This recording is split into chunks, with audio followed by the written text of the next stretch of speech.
Today on Newlyweds TV, we are going to talk about one of the things that I think is the most important part of planning your wedding. There are a couple of steps to the planning process that are highly critical to a successful outcome. Keep watching to hear more about one of those critical steps: hiring solid vendors for your wedding day team. By far, one of the things that will make a difference for a smooth, easy, and fun wedding is the vendors you choose. But how? There are pages and pages of vendors to search through on Google, The Knot, and wedding blogs. The moment you get engaged, people who've been married before start suggesting vendors to you. Once you select your venue, you'll typically get a whole list of vendors from them. All of these suggestions can be a little overwhelming. So how do you choose when you have so many to consider? And how can you compare vendors that on the surface may seem very similar? Well, if this is something you are dealing with right now, you're in the right place, because I'm going to share with you the top 6 things to consider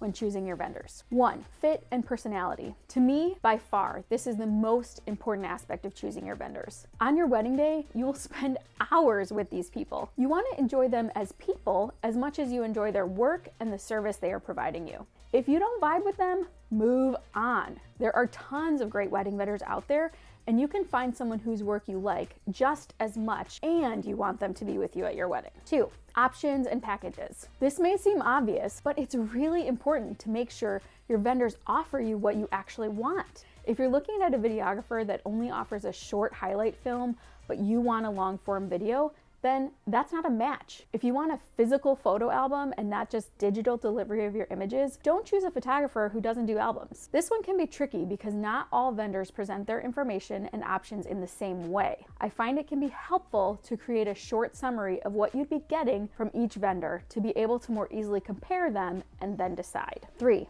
terms and policies and procedures. This is something the vast majority of couples do not even consider. If there's one thing COVID taught us, it's that most people do not read their vendor contracts, and this is a huge mistake. You need to understand the terms, policies, and procedures your vendors have in place before working together. One example of this is delivery time for photo and video after your wedding. Some vendors will promise a specific time frame, others leave it open-ended. If that matters to you, you need to know what each vendor's procedures are as it relates to what you're getting from them. The best way to understand this with each vendor is to request a copy of their contract along with your proposal and then actually read it.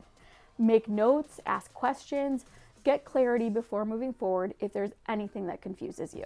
4, reviews and recommendations. In today's world, reviews are an important part of your vendor research. It can be helpful to hear feedback on how others' wedding experiences have been with vendors you might hire.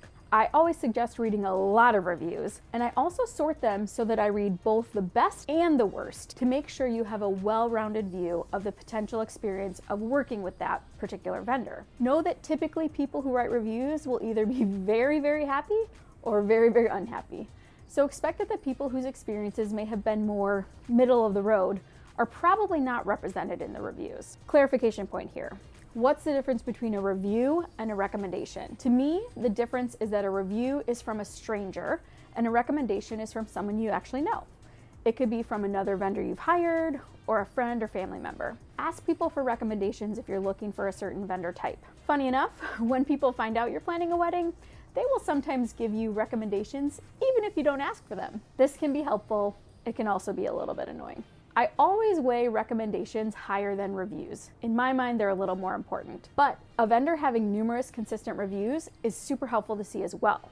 So look for both recommendations and reviews before making your vendor hiring decisions. 5, incentives. Some vendors offer incentives or bonuses if you book in a certain amount of time or during a certain time of year or for other reasons. Florists will often include a free toss bouquet or cake flowers with their proposals. Photographers often include a complimentary engagement session. If a vendor doesn't mention any type of booking incentive, you can certainly ask to see if they have something they can do. And while this type of incentive can be a nice perk, it really shouldn't be a deal breaker. Rather, it should just be a deal sweetener with a vendor who already checks off all of your other boxes. Let's talk about number 6, price. The way most people hire their vendors is pricing. This is why the first message most vendors often receive from couples typically says, can you please send us your pricing? As vendors, we usually know that this is because you probably don't know what else to be asking. Keep your eyes peeled, because soon we'll also have a video for you on that topic. What to ask when hiring vendors that has nothing to do with pricing. But I'm here to tell you very clearly, choosing your vendors on price alone is a mistake. What you want to do is look for the best value, and that's not the same as the cheapest price. The best value is a vendor that provides the service and product you want at the best and most fair price. Look for that and you won't go wrong. If you're planning a wedding right now, you should have already subscribed to Newlyweds TV